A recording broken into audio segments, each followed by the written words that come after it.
মিনারের সুর কি তুমি শোনো না। আসসালামু আলাইকুম ওয়া রাহমাতুল্লাহ।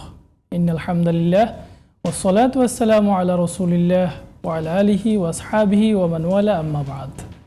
সুপ্রিয় দর্শক, দূরেও কাছে বিশ্বজুড়ে যে যেখান থেকে দেখছেন, মাহে রমাদানের এই বরকতময় সময়ে আপনাদেরকে স্বাগত জানাচ্ছি আপনাদের প্রিয় চ্যানেল জিটিভির পর্দায়। বিআরবি কেবলস নিবেদিত জিজ্ঞাসা ও জবাব অনুষ্ঠান, powered by BRB hospitals limited. আপনাদের সাথে পুরো অনুষ্ঠান জুড়ে আছি আমি মোহাম্মদ সাজিদুল ইসলাম। জীবন ঘনিষ্ঠ প্রশ্নের শরঈ সমাধানমূলক অনুষ্ঠান জিজ্ঞাসা ও জবাব। আপনাদের করা নানা প্রশ্নের শরঈ সমাধান দিতে আমাদের অনুষ্ঠানে প্রতিদিন দেশবরেণ্য এক একজন ইসলামিক স্কলার উপস্থিত থাকেন। আমাদের সাথে আজকেও একজন ইসলামিক স্কলার উপস্থিত আছেন। আমাদের সাথে আছেন বাংলাদেশ ইসলামী বিশ্ববিদ্যালয়ের ইসলামিক স্টাডিজ বিভাগের সম্মানিত সহযোগী অধ্যাপক ডক্টর মুফতি আবু সাঈদ খান স্যার। আসসালামু আলাইকুম ওয়া রাহমাতুল্লাহ। ওয়ালাইকুম আসসালাম ওয়া রাহমাতুল্লাহ। স্যার কেমন আছেন? আলহামদুলিল্লাহ। সুপ্রিয় দর্শক, আপনাদের মনের নানা প্রশ্নের শরঈ সমাধান পেতে কল করুন স্ক্রিনে দেওয়া আমাদের নম্বরে। স্যার, আমাদের আজকের আলোচনার প্রাসঙ্গিক বিষয় হচ্ছে শিরক ও বিদআত। তো শুরুতে আমরা আপনার কাছ থেকে শিরক সম্পর্কে জানতে চাই। শিরকের পরিচয়, কোন কাজটাকে শিরক বলে গণ্য করা হয়, যদি একটু বলতেন স্যার। আলহামদুলিল্লাহি রাব্বিল আলামিন ওয়াসসালাতু ওয়াসসালামু আলা আশরাফিল আমবিয়া ওয়াল মুরসালিন ওয়া আলা আলিহি ওয়া আসহাবিহি আজমাইন। জি, মানব জীবনে ঈমান এবং শিরক এটা বিশ্বাসগত একটি বিষয়। তো শিরক শব্দটা আরবি। এই শিরক শব্দের শাব্দিক অর্থ হচ্ছে অংশীদার। আমরা যেটাকে শরিক বলি, শরিকানা ব্যবসা বলি। আমাদের সমাজে শরিক শব্দটার বাংলায়ও ব্যবহার আছে, পরিচিত যে কোনো ক্ষেত্রে অংশীদারিত্ব। তো আল্লাহর সাথে কাউকে শিরক করা মানে হচ্ছে আল্লাহর উলুহিয়ত, অর্থাৎ আল্লাহ ইবাদতের পাওয়ার অধিকারী, আল্লাহ রাব্বুল আলামিন রব, আল্লাহ তার সত্তা এবং তার অস্তিত্ব এবং তার গুণাবলী এইসব ব্যাপারে একক। কোরআনে কারিমে আল্লাহ তাআলা বলছেন, কুল হুয়াল্লাহু আহাদ আল্লাহুস সামাদ লাম ইয়ালিদ ওয়া লাম ইউলাদ ওয়া লাম ইয়াকুল লাহু কুফুয়ান আহাদ। যে তিনি এক, তিনি অপেক্ষাপেক্ষী, তিনি কাউকে জন্ম দেননি, তিনি জন্মগ্রহণ করেননি, তার সমকক্ষ কেউ নেই। এবং কোরআনে কারিমে অন্য আয়াতে আল্লাহ তাআলা বলছেন সূরা সূরার ভিতরে যে লাইসা কামিসলিহি শাই, তার মতো কিছুই নেই। তো অতএব আল্লাহ তাআলা একক, এক এবং সত্তাগতভাবে গুণাবলীর দিক থেকে, তার রুবুবিয়তের দিক থেকে রব হিসেবে, মালিক হিসেবে, এবং তিনি ইবাদত পাওয়ার উপযুক্ত হিসেবে এবং মাবুদ হিসেবে। তো এই সকল ক্ষেত্রে আল্লাহর এই স্থানে, আল্লাহর যে মর্যাদাগত বা আল্লাহর যে অবস্থান, এই জায়গায় অন্য কাউকে শরিক করা, অর্থাৎ আল্লাহর রব হিসেবে অন্য কাউকে যদি কেউ অংশীদার সাব্যস্ত করে। আমাদের সাথে একজন দর্শক যুক্ত হচ্ছেন। আচ্ছা, ওকে। আসসালামু আলাইকুম ওয়া রাহমাতুল্লাহ। দর্শক, আপনার পরিচয় দিয়ে প্রশ্ন করুন। ওয়ালাইকুম আসসালাম। জি, আমি ঢাকা থেকে বলছি। আমার 3টা প্রশ্ন। জি। প্রথম প্রশ্নটা হচ্ছে, প্রচলিত যে ব্যাংকিং ব্যবস্থায় ক্রেডিট কার্ড ব্যবহার করা, এটা ইসলামী দৃষ্টিকোণটা কি? নাম্বার 2 হচ্ছে, আমরা যে ব্যাংক থেকে অনেকে লোন নেয়, বা ইসলামী ব্যাংকগুলো যে পদ্ধতিতে লোন দেয়, এই সিস্টেমটা ঠিক আছে কিনা? জি। 3 নাম্বার কোশ্চেন হচ্ছে, আমরা যে বাজার থেকে মুরগি ক্রয় করে সেটা ড্রেসিং করে এবং একটি পাতিলের মধ্যে অনেকগুলো মুরগির ব্লাড লেগে থাকে, এটা ঠিক আছে কিনা সেই দৃষ্টিকোণ থেকে? জি দর্শক, ধন্যবাদ। আমরা বলছিলাম যে আল্লাহর সত্তাগতভাবে গুণাবলীর দিক থেকে, তার রুবুবিয়তের দিক থেকে এবং তার উলুহিয়ত বা ইবাদত প্রাপ্তির দিক থেকে অন্য কাউকে কোনো বস্তু বা ব্যক্তিকে যদি কেউ সেখানে অংশীদার সাব্যস্ত করে, তখন এটা শিরক হিসেবে সাব্যস্ত হয়। তো এই শিরকের ক্ষেত্রে এটা এমন পাপগুলোর মধ্যে সবচেয়ে জঘন্য পাপ। কোরআনে কারিমে আল্লাহ তাআলা বলছেন সূরা লোকমান আলাইহিস সালাম তার সন্তানকে উপদেশ দিতে গিয়ে বলেন, ইয়া বুনাইয়া লা তুশরিক বিল্লাহ ইন্নাশ শিরকা লাযুলমুন আযীম। যে হে আমার প্রিয় সন্তান, তুমি আল্লাহর সাথে কাউকে অংশীদার সাব্যস্ত করো না, এটা হচ্ছে সবচেয়ে বড় জুলম।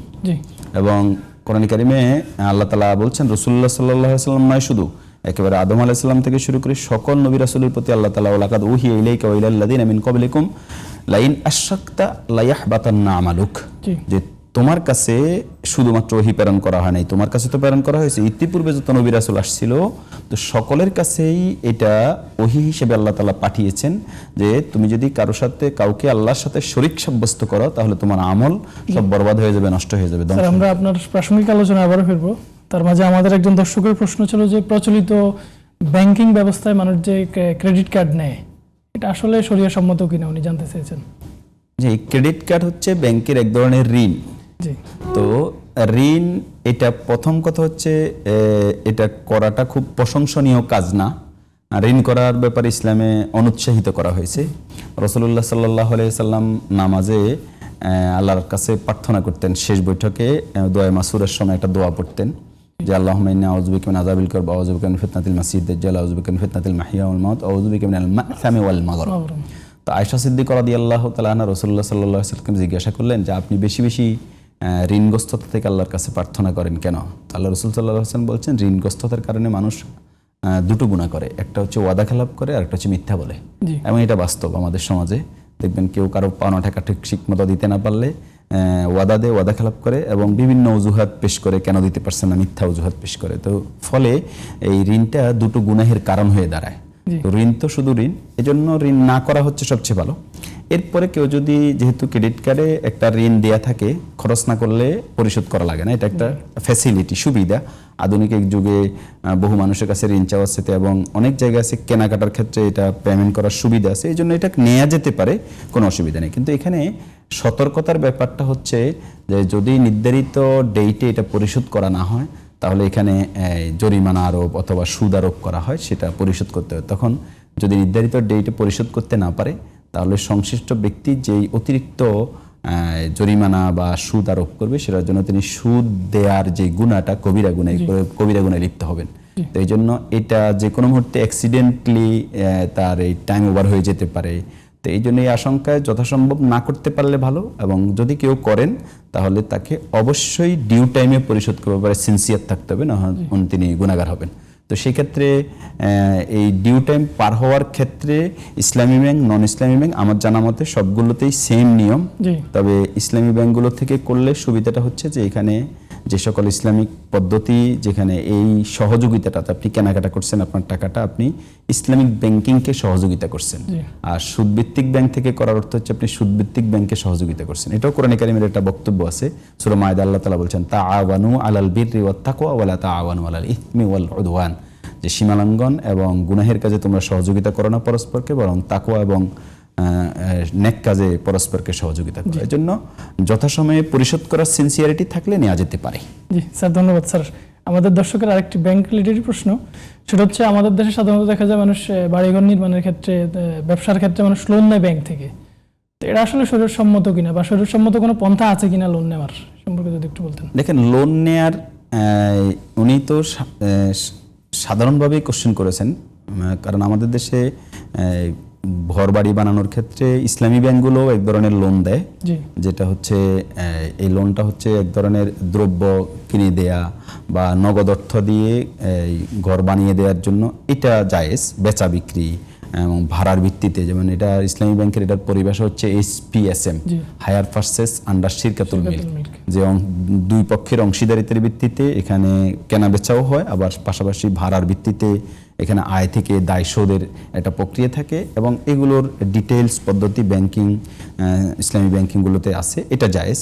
কিন্তু সুদভিত্তিক যেই লোন নিয়ে আমরা ঘরবাড়ি করি, তো পৃথিবীতে আমাদের বেঁচে থাকার জন্য কতটুকু ঘরবাড়ি প্রয়োজন, এর চেয়ে বরং আমরা গুনাহে লিপ্ত হওয়া, এটা কিন্তু আমরা কবিরা গুনাহে লিপ্ত হব। এই জন্য সুদ দেয়া, সুদ নেয়া এবং সুদের সাক্ষী থাকা, সুদের সাথে সংশ্লিষ্ট লিখক হওয়া, এই সব ধরনের অপরাধকে রাসূলুল্লাহ সাল্লাল্লাহু আলাইহি ওয়াসাল্লাম লাআনত করেছেন। লাআনাল্লাহু আকিলার রিবা ওয়া মুকিলা ওয়া শাহিদাই ওয়া কাতিবাহু ওয়া শাহিদাই। এই জন্য এখান থেকে আমাদের বিরত থাকা উচিত, এটা কবিরা গুনাহে তিনি গুনাহগার হবেন। জি স্যার, ধন্যবাদ স্যার। আরেকটি প্রশ্ন ছিল যে আমাদের দেশে বাজার থেকে মুরগি ক্রয় করলে মানুষ ড্রেসিং করে, ড্রেসিং এর মেশিন আছে, তো এক্ষেত্রে ওই মেশিনে ড্রেসিং করে মুরগি খাওয়া কি আসলে জায়েজ হবে বা এটা কি কোনো ক্ষতি হবে কিনা? এটা ওলামায়ে কেরাম, এটা একটা আধুনিক মাসালা, যে বিশেষ করে গরম পানিতে সিদ্ধ হওয়ার সময় মুরগির নাড়ি বুড়ি সব মুরগির ভিতরে থাকে, এবং একই পানিতে অনেকগুলো মোরগ মুরগিকে চুবিয়ে সেগুলোকে সিদ্ধর মতো করে আবার ড্রেসিং মেশিনে দেওয়া হয়। তো এটা একটা নোংরা কিছুটা, তবে এটা হারামের কোনো উপাদান এখানে নাই, এটা হারাম হবে না, খাওয়া জায়েজ হবে, কিছুটা অপছন্দনীয়। এটা না করে বাসা বাড়িতে নিজেদের পরিষ্কার পরিচ্ছন্নতার সাথে ঠিক করতে পারলেই সুবিধা। কিন্তু একান্ত সমস্যা হলে এখানে করা যেতে পারে, খাওয়া যাবে, কিন্তু হারাম হবে না, অপছন্দনীয় কিছুটা। জি, স্যার ধন্যবাদ। স্যার আরেকজন দর্শক যুক্ত হচ্ছেন। আসসালামু আলাইকুম ওয়া রাহমাতুল্লাহ। দর্শক আপনার পরিচয় দিয়ে প্রশ্ন করুন। ওয়ালাইকুম সালাম। আসসালামু আলাইকুম হুজুর। ওয়ালাইকুম আসসালাম। জি হুজুর, মাসুম কুমিল্লা ধর্মপুর থেকে। জি মাসুম ভাই, প্রশ্ন করুন। প্রশ্ন হলো পবিত্র কোরআন থেকে সূরা নিসা আয়াত 142 অধ্যায় 4 সূরা নিসা আয়াত 142। জি মুনাফিকরা যখন নামাজ আদায় করে তারা অলসভাবে নামাজে দাঁড়ায়, তারা লোক দেখানোর জন্য নামাজ পড়ে। জি মুনাফিকরা যখন নামাজ আদায়ের সময় তারা অলসভাবে নামাজে দাঁড়ায়, এর মানে কি পবিত্র কোরআন কি বলতেছে এই আয়াতটিতে সূরা নিসা আয়াত 142? আসসালামু আলাইকুম। জি দর্শক ধন্যবাদ। স্যার আমাদের নিয়মিত দর্শক মাসুম ভাই, আমার প্রশ্ন ছিল যে মুনাফিকরা যখন নামাজে দাঁড়ায় তখন অলসভাবে দাঁড়ায়, পবিত্র কোরআনের আয়াতের উদ্ধৃতি দিয়ে বলেছেন, এ সম্পর্কে উনি জানতে চেয়েছেন আসলে এখানে কি বোঝানো হয়েছে। সূরা নিসা এখানে আল্লাহ তাআলা বলছেন ওয়াইদা কামু ইলাস সালাতে কামু কুসালা ইউরাউনান নাস, জি যে মুনাফিকরা যখন নামাজে দাঁড়ায় তো তখন তারা হেলে দুলে অলসতার সাথে দাঁড়ায় এবং তারা মানুষকে দেখানোর জন্য মূলত নামাজ পড়ে। তো এখানে নামাজের মৌলিক যে বিষয়টা হচ্ছে, নামাজ দুটো জিনিস নামাজের মধ্যে থাকতে হবে ইবাদত কবুল হওয়ার জন্য। একটা হচ্ছে ইখলাস, আল্লাহর সন্তুষ্টি, নিয়তটা আল্লাহর জন্য হতে হবে।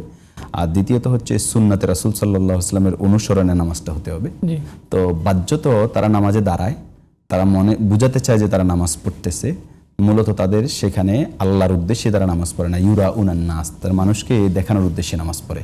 এবং কোরআনে কারিমে আমাদের দেশে এই সূরাটা আমাদের ম্যাক্সিমাম মানুষই, মুসলমানরা সবাই পারে, সূরা মাউনের ভিতর আছে যে ফাওয়ালুল লিল মুসাল্লিন আল্লাযীনা হুম আন সালাতিহিম সাহুন ওয়াল্লাযীনা হুম ইউরাউনা ওয়া ইয়ামনাউনাল মাউন।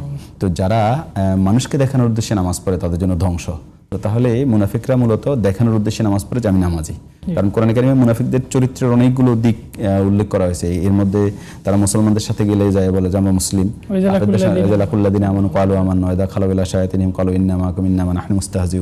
যে তাদের নিজেদের লোকদের সাথে একত্রিত হয়ে বললে যে আমরা ওখানে গিয়ে শুধু ঠাট্টা বিদ্রুপ সুলভ ওখানে একত্রিত হয়েছি যে বোঝানোর জন্য যে আমরা মুসলিম, আসলে আমরা মুসলিম না। তো ফলে নামাজের উপস্থিতিটাও সেম এই জিনিসটাই ছিল যে আমরা মুসলিম, এই কথা বোঝানোর জন্য, দেখানোর জন্য।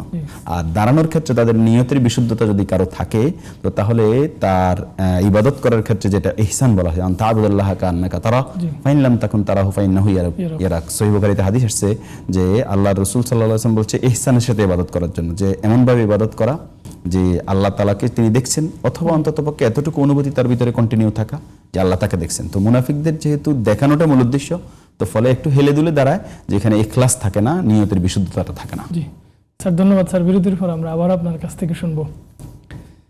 সুপ্রিয় দর্শক, আপনারা দেখছেন বিআরবি কেবলস নিবেদিত জিজ্ঞাসা ও জবাব অনুষ্ঠান, powered by BRB hospitals limited. সময় হলো একটি বিরতির পর আমরা আবারও ফিরে আসবো, ততক্ষণে আমাদের সাথেই থাকুন। মিনারের সুর কি তুমি শোনো না? আসসালামু আলাইকুম ওয়া রাহমাতুল্লাহ। সুপ্রিয় দর্শক, বিরতির পর আবারও ফিরে এলাম। আপনারা দেখছেন বিআরবি কেবলস নিবেদিত জিজ্ঞাসা ও জবাব অনুষ্ঠান, powered by BRB hospitals limited. জীবন ঘনিষ্ঠ প্রশ্নের সারাই সমাধানমূলক অনুষ্ঠান জিজ্ঞাসা ও জবাব। আপনাদের মনের নানা প্রশ্নের সারাই সমাধান পেতে কল করুন স্ক্রিনে দেওয়া আমাদের নাম্বারে। স্যার বিরতির পূর্বে আমরা আপনার থেকে শুনছিলাম, তো আমাদের শিরিক সম্পর্কে আপনার থেকে শুনছিলাম।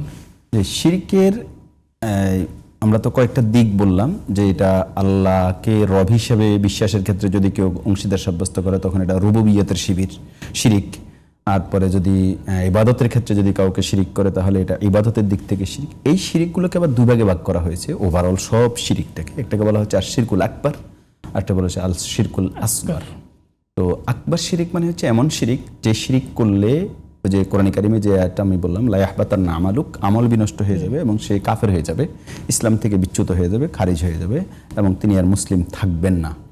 আল্লাহ তাআলার সত্তাগতভাবে যদি কেউ আরেকজনকে সত্তা হিসেবে স্বীকার করে, যেমন আল্লাহর সন্তান সাব্যস্ত করা, আল্লাহর স্ত্রী সাব্যস্ত করা, খ্রিস্টানদের মধ্যে অনেকের এই আকীদা আছে।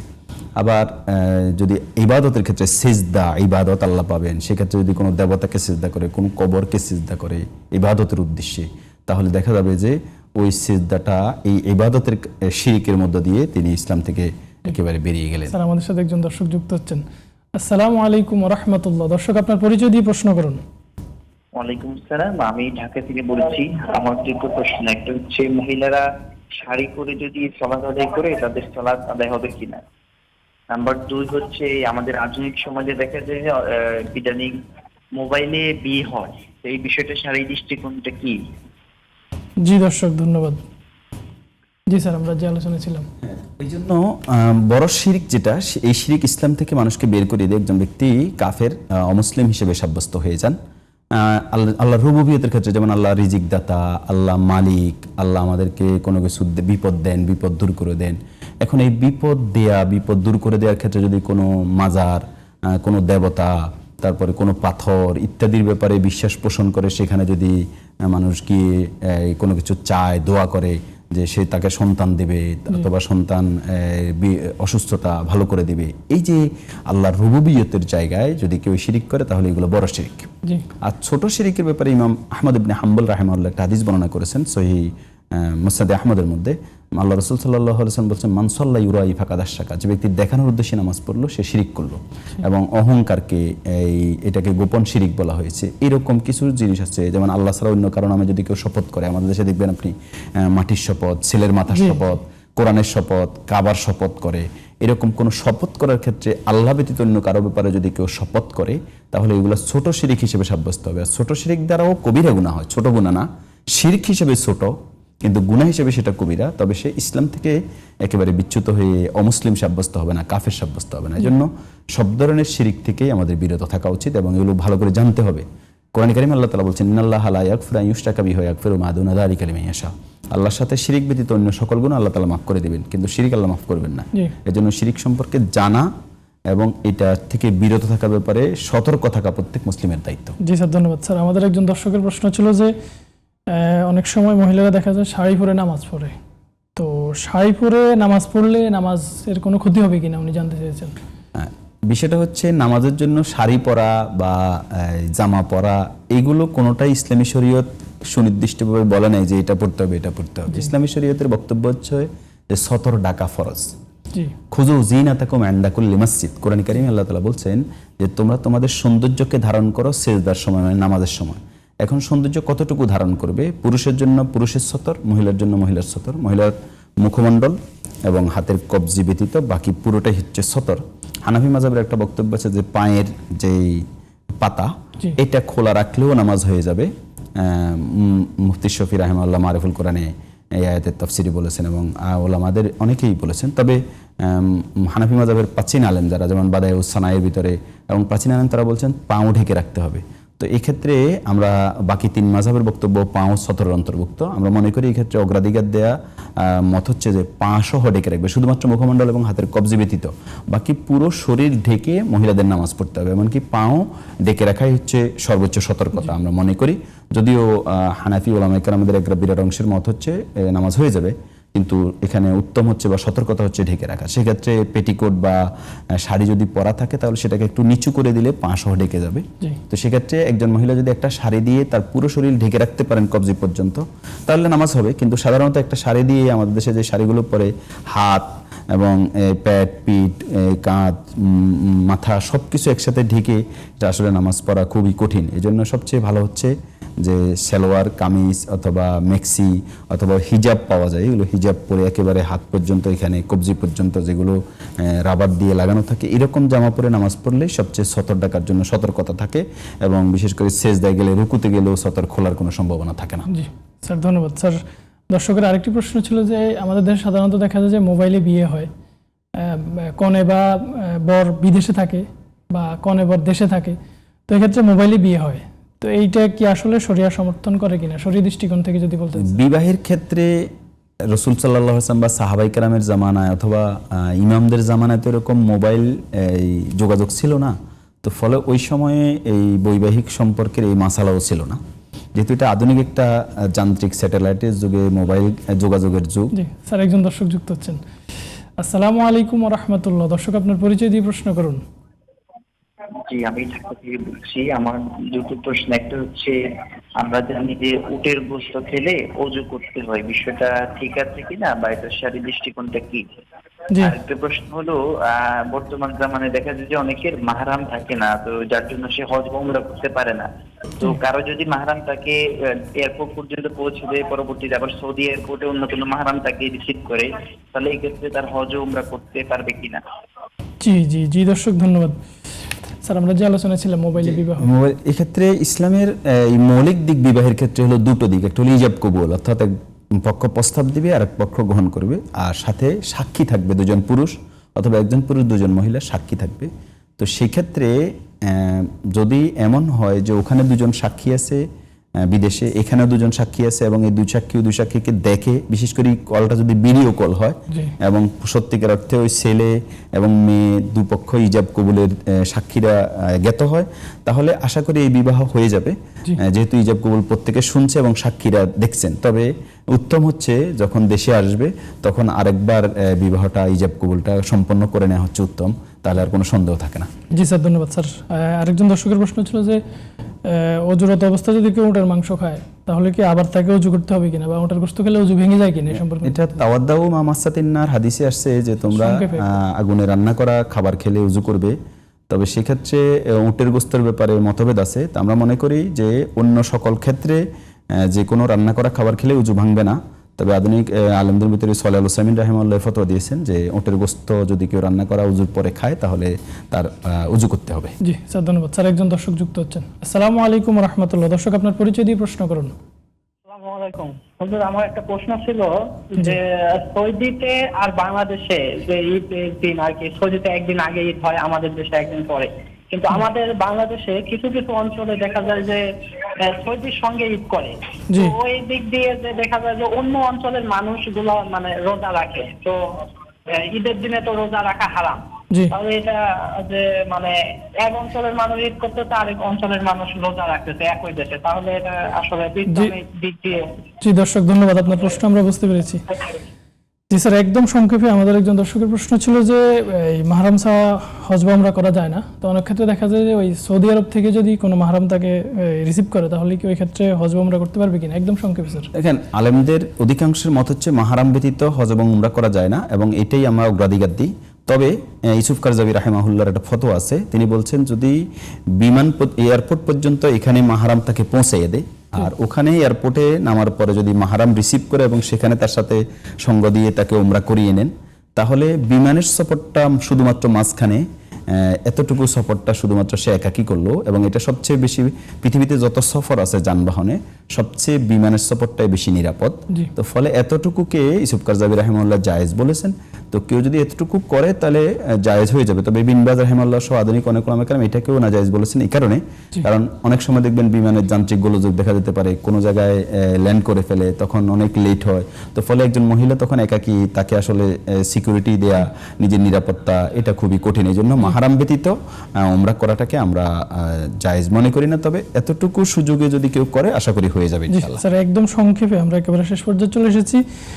একটা প্রাসঙ্গিক প্রশ্ন, দেখা যায় যে বর্তমানে ঈদের ক্ষেত্রে সৌদিতে আমাদের একদিন আগে ঈদ হয়, আমাদের পরে হয়। তো আমাদের দেশে কিছু অঞ্চলে দেখা যায় যে মানুষ সৌদির সাথে মিল রেখে ঈদ করে। তো দর্শক জানতে চেয়েছেন যে তারা যদি সৌদির সাথে ঈদ করে তাহলে আমাদের দেশে রোজা হয়, তো ঈদের দিনে রোজা রাখাটা হারাম। তো উনি সম্পর্কে জানতেছেন একদম সংক্ষেপে স্যার।